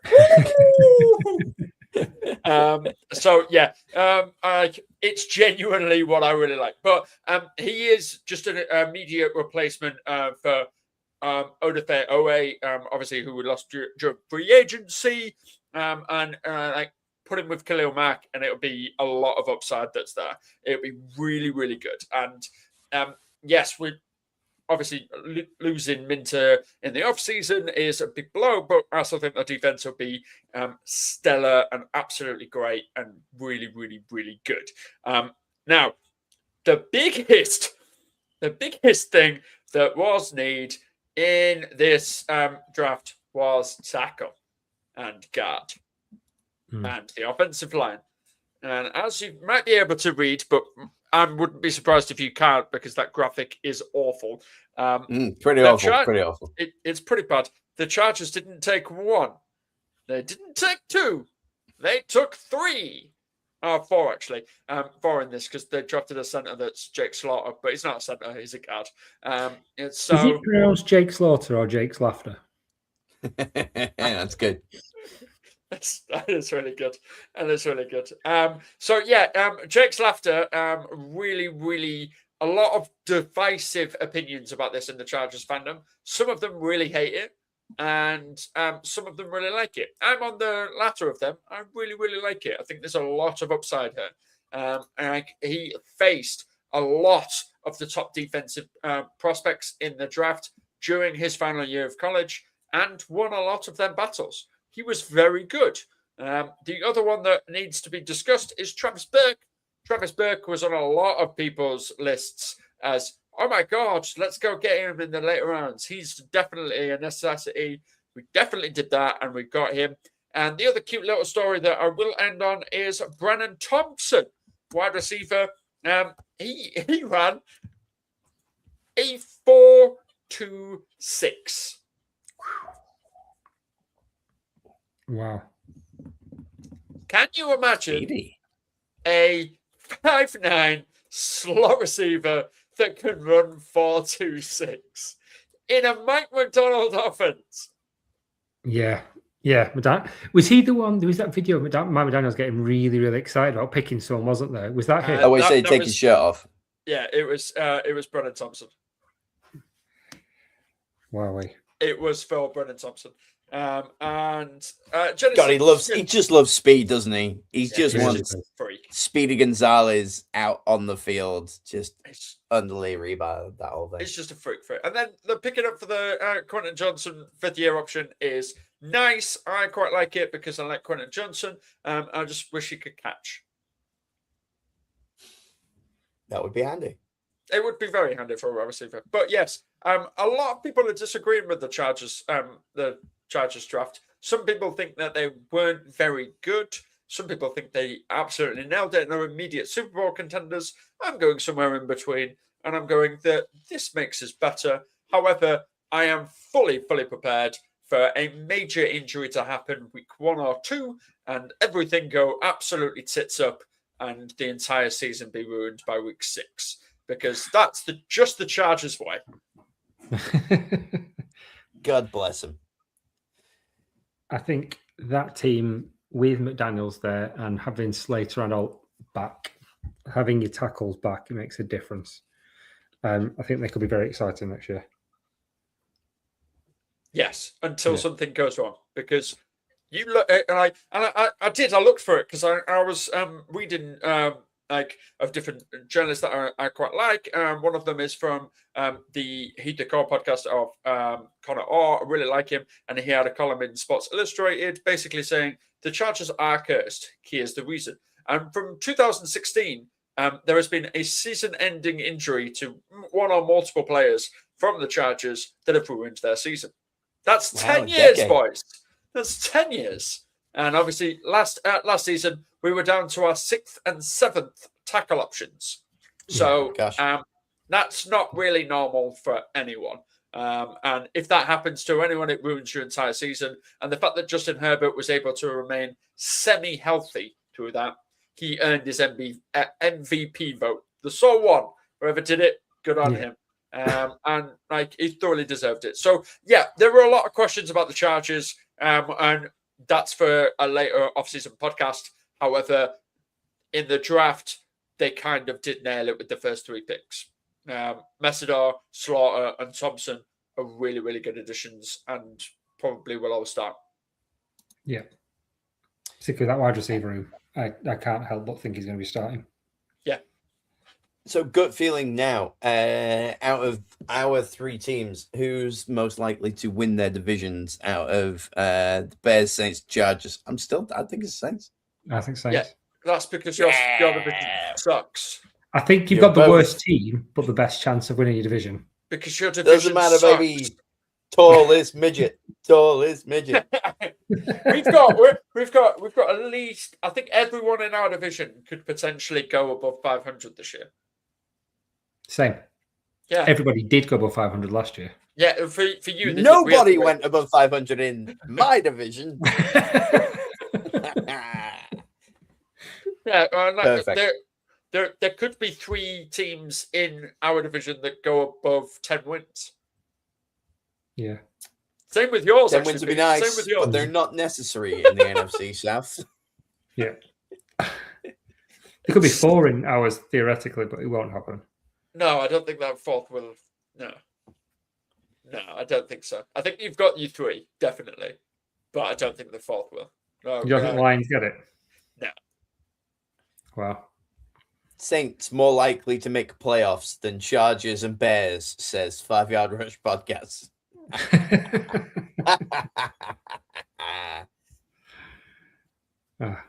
Love it.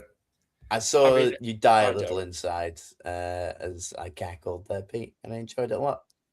Any final thoughts, boys? No. Look at this, a bunch of chatty Cathys this week. Yeah. Good pod, good draft. Excited for the next few weeks of absolutely having nothing to talk about. Yeah. I am ready for a season of trashing the Cleveland Browns at any point I get. And we will. That's a 5 Yard Rush guarantee. Cool out, draft race.